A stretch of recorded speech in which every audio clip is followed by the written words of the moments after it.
Bienvenidos de vuelta. Estamos acá con Eduardo Gariboto, el secretario general del Ministerio de Agricultura. Eduardo, estamos hablando sobre diferentes cosas que ha estado haciendo el Ministerio para el friaje y, bueno, buenas ideas prácticas, que es como utilizar el sol para calentar. La innovación tecnológica todavía no está estrictamente comprobada, porque nos han tocado la puerta hace poco.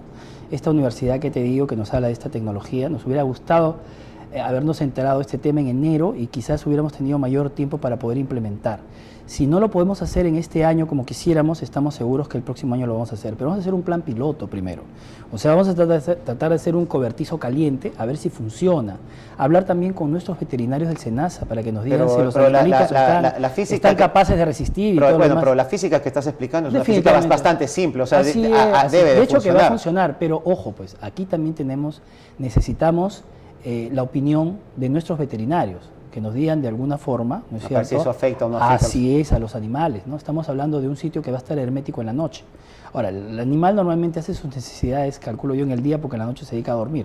Pero de todas maneras, el veterinario es el que finalmente va a tener la última palabra. Porque tiene que haber limpieza, tiene que haber una serie de cosas. Tiene que haber muchísimos temas que tienen que aclararse, ¿no? Pero vamos a tratar de hacer nuestro plan piloto y, bueno, poner ese material que te digo, ese plástico, ¿no? Que se llama agrofilm, ¿no? Que va a ir como si fuera una media carpa, ¿no? Que va a ir pegada a la pared, que va a terminar deslizándose por el tema de las lluvias. A los costados también va a estar herméticamente cerrado.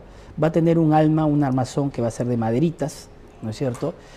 Contra una pared de color negro, y abajo se ponen piedras de color negro también, las pintas de negro. ¿Y es fácil de armar? Es facilísimo de armar. Cada comunidad va a aprender a hacer lo suyo. Por supuesto, o sea, a nosotros nos está costando, si contabilizáramos la mano de obra de los agricultores que ellos ponen su mano de obra, un cobertizo costaría 23.000 soles.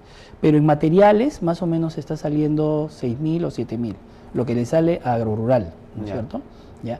No hemos cuantificado todavía cuánto nos va a salir esta innovación tecnológica, pero entendemos que nos va a salir muy poco, de repente 1.000 soles, 1.500, no más. Entonces queremos ese mejoramiento de los cobertizos que ya existen, si es que se puede, porque para eso también los ingenieros van a tener que evaluar. Y por último, como tenemos la idea también de construir 600 cobertizos más, en todo caso, esos podrían ir también mejorados, ¿no es cierto? Ya con la estructura en donde, por ejemplo, ya exista una zona que esté herméticamente cerrada y en donde no existan paredes, donde no existan zonas libres, sino alguna parte del cobertizo que tenga dos áreas, una libre. Mejor el calor todavía. Precisamente, ¿no? Bueno, y sería interesante después de varios años, porque supongo que va a ver los resultados económicos, ver cuántos animales más sobreviven, porque eso va a ser un resultado económico cuantificable, supongo que antes de tener eso forma parte también del plan piloto, pero no olvidemos que también existe una inversión social, ¿no?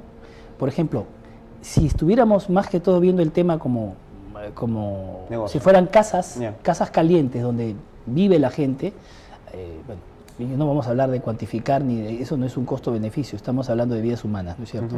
Ahora, no nos olvidemos que indirectamente también tiene que ver, porque muchos tienen una economía de subsistencia.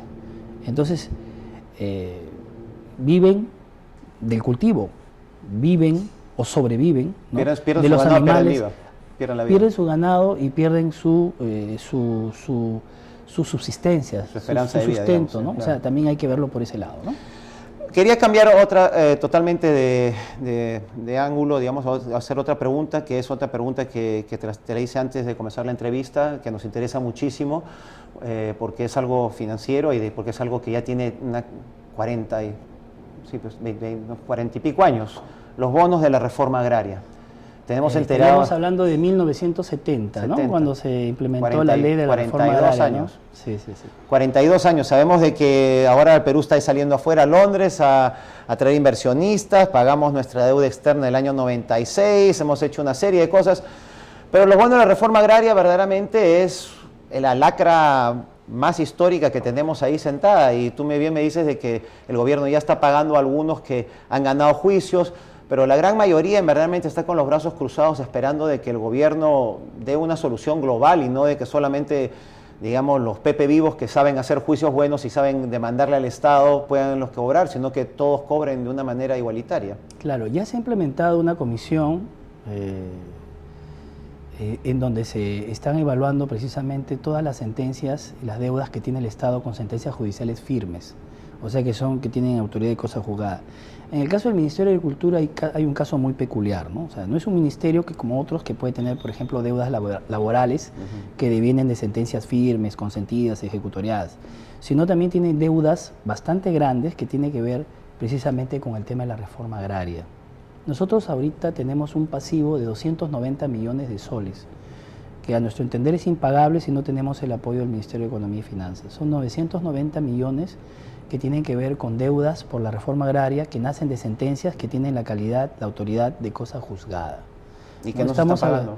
No, por supuesto que sí, claro que se están pagando, porque es una obligación de la ley, es una obligación legal de que el Ministerio pague esas deudas, pero la Ley General de Presupuesto determina que primero dentro del presupuesto que nosotros tenemos, descontando algunos conceptos como por ejemplo el tema que tiene que ver con el pago de sueldos y salarios y otros conceptos más, se reduce el universo de nuestro presupuesto y sobre eso se aplica de 3 a 5%. O sea, solamente pagan lo que pueden. Perdón, de 3 a 5%. De ese universo, de esa detracción del 5%, o 3% o 4%, lo que se defina en el Ministerio según nuestros requerimientos y capacidades, se determina como un fondo para hacer un pago a aquellas personas naturales o jurídicas a quienes debemos por cualquier sentencia judicial firme, ya en tanto no hayan pasado 5 años. O sea, es como una especie de protección. Bueno, entonces se hace un prorrateo. Pero vuelvo a decir, se paga lo que se puede, no se paga todo lo que se debe. Pero cuando llegas al 6º año, de acuerdo a ley, tienes que pagar el saldo existente. El problema es que en el caso del Ministerio de Agricultura, como el costo de el pago que tenemos que hacer por las sentencias judiciales es tan alto, llega un momento que, por ejemplo, en este año se va a pagar casi 8 millones y pico en total de todas las sentencias judiciales, y eso no llega a ser el 5% de toda la deuda. Entonces al final es como si fuera una deuda impagable, porque pasan 5 años, cuando llegas al 6º año tendrías que pagar todo, y ahora se nos vienen a nosotros sentencias que ya van a cumplir el 6º año, el próximo año o en el 2014. Entonces ahí tendríamos nosotros que articular con el Ministerio de Economía y Finanzas para que nos haga un crédito suplementario y podamos cumplir con esas sentencias. Por ahora tenemos una especie de protección patrimonial por 5 años en donde nos permiten pagar del 3 al 5% de una parte del presupuesto, que es el total deducidos algunos conceptos. Y los que han ganado sentencias judiciales, pero básicamente el mensaje que tú le estás diciendo acá a la gente que tiene... Claro, podría ser que hagan su juicio y que una vez que ganen su juicio ahí recién tienen la capacidad de poder cobrar esa sentencia. O sea, yo entiendo que eso... O sea, no esperen que el gobierno los vaya a ayudar, no esperen de que va a haber un acuerdo global justo para todos. Cada uno agarre su mejor abogado y trate de exprimirle todo lo que puede al gobierno, porque es la única manera de cobrar. No, esa sería una postura antes de esta comisión que se ha creado. ¿Ok? O sea, ya existe una comisión que se ha creado para poder manejar el tema del pago de las sentencias judiciales. Pero no es global. Pero lo que a mí me preocupa es de que... bueno, hay gente que no ha hecho juicio, hay gente que... Pero ese es un mensaje terrible, es un mensaje de que dice solamente a los inversionistas que me meten en juicio les voy a pagar. A ver... Bueno. Sí, yo entiendo la crítica, ¿no? Definitivamente nosotros lo que tenemos que hacer es buscar las soluciones, por ahora, ¿no es cierto? Encontrar los problemas y buscar las soluciones. El MEF al final de cuentas es el que va a tener que tener una decisión global. Existen muchos requerimientos. Yo te digo, por ejemplo, en el Ministerio de Agricultura tenemos más o menos más de 1000 trabajadores en la administración central, en donde más de 300 están bajo el régimen 276. Y ellos tienen un básico mínimo y reciben un ingreso adicional que es el incentivo laboral CAFAE, que prácticamente es como si fuera todo su remuneración o la gran mayoría de su remuneración.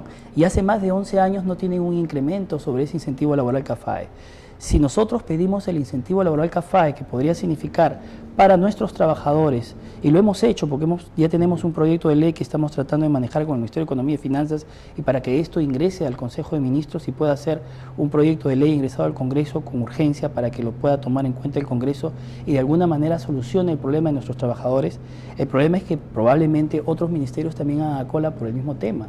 Solo en transportes, por ejemplo, la misma cantidad que nosotros requerimos para pagarles 400 soles más a nuestros trabajadores en transporte significa 115 millones.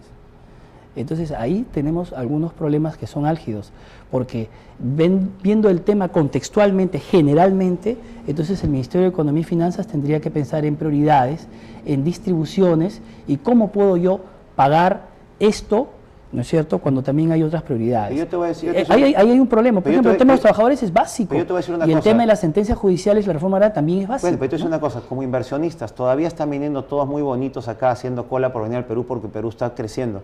Pero cuando se den cuenta que el Perú todavía tiene un montón de deudas internas que no ha pagado, cuando se den cuenta que a sus trabajadores del Estado no se les trata de una manera, llamémosle, transparente. Pero ya se les está tratando bien, por ejemplo, el tema de la formalización CAS, no, yo sé, pero por ejemplo, también es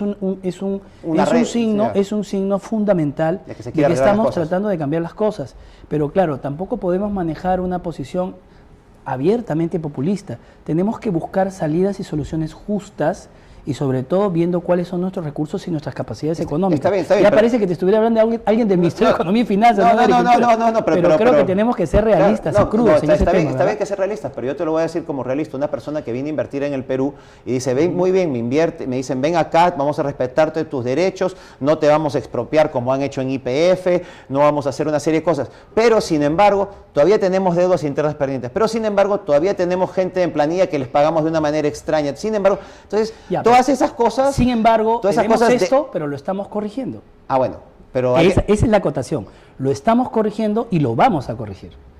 Porque esa es el tema de la inclusión social. La única manera de ser seria, la única manera de ser seria con todos. No puedes decirle, contigo voy a ser serio y con los otros no. El tema de la inclusión social parte por pagarle más a esos trabajadores que hace 11 años no ganan más, y también parte por considerar a aquellas personas que se les arrebataron sus terrenos y que han tenido que hacer juicio para que les paguen unos bonos que los tienen hace más de 40 años, ¿verdad? Sí, vamos a un corte y volvemos.